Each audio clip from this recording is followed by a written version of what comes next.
Welcome to ADHD Whiskey. My name is Matt, and today is 1 Ounce Wednesday. On 1 Ounce Wednesday, I take a blind sample out of one of these boxes behind me, and I blind review it. These samples were supplied by viewers or patrons or distillers or producers or prodillers. I won't know what the sample is until after I award it a score, and then I find out along with you what is in that pour. America. Clean glass? Nope, dirty. It's a dirty birdie, or is it clean? Oh, it's clean. It's clean. Hiding said glass sample. Hiding said sample.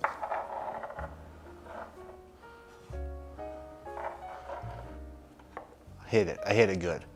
All right. Viewing time. Relatively dark. Relatively dark whiskey, I would say. Whatever this is, it was aged in a new charred oak barrel, possibly finished, possibly extra aged. This looks like something American made, like a Chevrolet or a Ford. Giving it a little bit of an SJ, a little bit of a swirl job, a little bit of a swirly poo. The bully's gonna put my face in it. Oh, don't mind if I do. Oranges. Tangerines? Orange citrus right away is what I'm getting off of this little pour.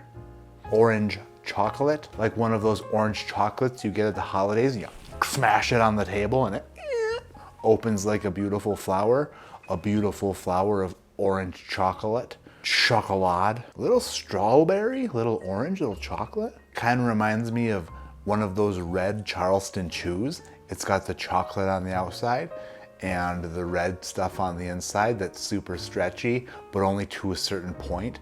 And at that point, it no longer stretches. It snaps like a friggin' dead twig, like, and it wakes up the entire neighborhood. They think it was a gunshot, but it wasn't. It wasn't. It was just a Charleston chew breaking loose.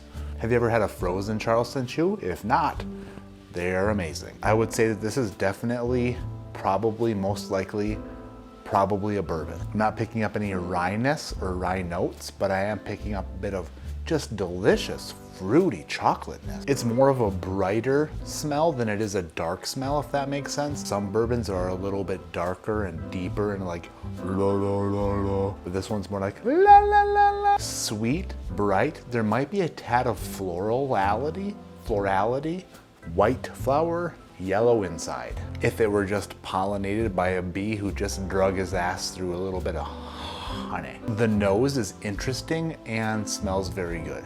I can't quite put my finger on a distillery, but I'm gonna say, just based off the nose, it has some ABV to it, some ABV, a bit of proofiness to it, and it is a sweet bourbon-like smell. Now let's go in for a taste. You would think that by the color there'd be way more oakiness to it, but there's not a ton of oak on the nose, which makes me wonder if a finished whiskey is where this goes. Because it is dark, look at it. Look how dark it is. It's a fairly dark whiskey. Fairly dark whiskey. Fairly dark whiskey. Fairly dark whiskey. Let's put this 1 Ounce Wednesday pour down my hatch and then have some more.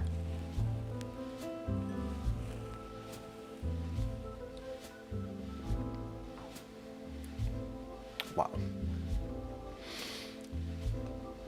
Good.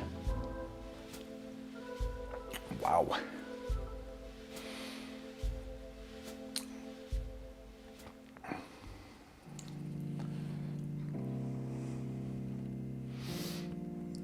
Tatas on a terrier, that's terrific. That was not what I was expecting. I don't know what I was expecting, but the experience that provided was not what I was expecting. That was a full experience. That's a genuinely fantastic first sip. But like I've said before, never, ever, ever, unless of course you're a moron or an idiot or a stupid, stupid face, judge the whiskey by the first sip. Talking to you. Second sip, and then we'll give it a proper judging. Second sip.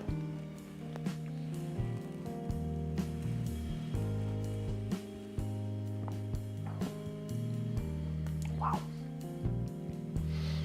Wow. There is such a fantastic balance. Whatever this whiskey is, whatever it is, I don't even know what this possibly could be. But whatever it is, damn, that's good. I would say this is 12-year, 127 proof Kentucky bourbon, not finished. Distillery is the bitch. The distillery has got me flustered and confused. I am thrown for a loop. I do have a bit of a trick for nosing and tasting. For example, let's say that I tasted this and sipped this and then I was like, I don't know what this is. I don't know the distillery. And then I pull the sample bottle out and it says that this is George T. Stagg. And I'm like, what, really? And then I go back to it and smell it and taste it again. In my head, when that happens, typically I go, oh yeah, that is Buffalo Trace. Duh, now I get it. The trick is to pretend like I already revealed the bottle and then tell myself that it is George T. Stagg or William LaRue Weller or some sort of high dollar Buffalo Trace distillate. And then I smell it already knowing what it is, even though I don't really know. But if I go into it going, oh yeah, this is Buffalo Trace, and then if I can actually go, oh yeah, it is Buffalo Trace distillate, then I can get on the right path. But if I go into it going, this is Buffalo Trace distillate, and then I smell it and taste it, and I still can't pick that up, then typically that's not what it's gonna be. So here on this nosing session, I'm gonna tell myself that this is some sort of delicious, fantastic, wonderful Buffalo Trace distillate. George T. Stagg, William LaRue Weller, you know, something like that. Let's try it again.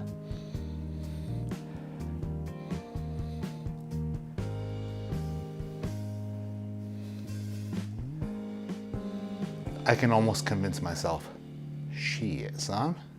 I think it might be. The problem with that is once you tell yourself that, now I'm telling myself that it is, even though it might not be, which is an issue. Last sip and then we'll do the reveal.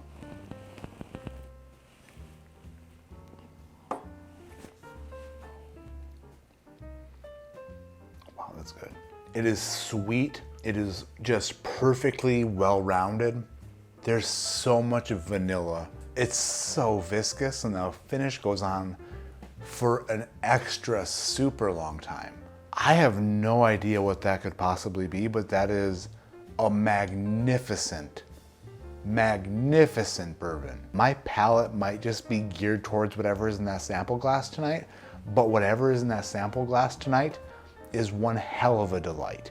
I am guessing that whatever is in that sample glass, whatever I just drank, is 100% not obtainable. Impossibly not obtainable because it's super freaking good.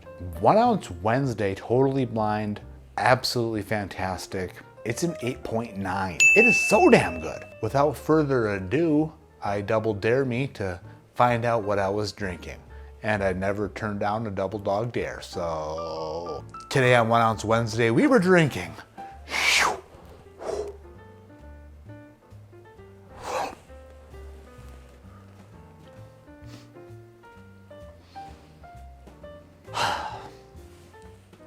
a while back, a great friend of mine and a viewer, longtime patron, and one of the most magnificent people I know, Thrasher, not gonna say his real name because I don't wanna dox him, Chris, challenged us to find the George T. Stagg in this flight of Stagg Juniors. But after that night, after that flight, I took the remainder of the Stagg Juniors and then I just poured them together into a sample bottle. So this is a blend of Stagg Junior batch 12, 15, 16, and 18. What were the ratios? I have no idea.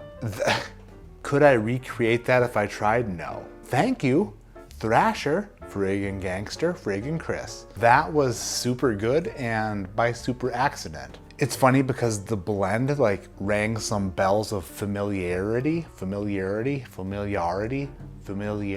I don't know. Watch Stuff and Whiskey if you want to hear that word pronounced incorrectly on a daily basis. Familiarity. It was familiar to me, but also not familiar. Part of me in my brain thought it could possibly be the Mr. Sam sample that has eluded me. I forgot I put that in there, and wow. Not only is it not available to purchase, but it's also not even available to make because I have no idea how I made it. Idiot. This was like the Humpty Dumpty of bourbon, and it can't be put back together again. Thank you for watching. If you haven't hit the subscribe button like you were told to do at the beginning, then friggin' do it. If you haven't hit the thumbs up, then friggin' do that. If you're not gonna leave a comment below because you feel like you don't need to leave a comment below, then let me tell you this. Leave a comment below or you'll have 7 years of bad luck. And I hate to do that to you, but I just need you to leave a comment on every video. Every video you watch, leave a comment. And at the end of this video, there's gonna be other videos of mine that pop up on the screen, like, oh, watch this or that. And I double dog dare you to click on one of those. And when you do that, because you never turn down a double dog dare, at the end of that video, I double dog dare you to click on the next set of videos and continue that through your day. Because what else is there to do on a day like today? Nothing, just watch me. My name is Matt. This is ADHD Whiskey, and like I always say, keep your head in the clouds but your mind on happy accidents. I forgot I even did this, but guess what? Happy accident.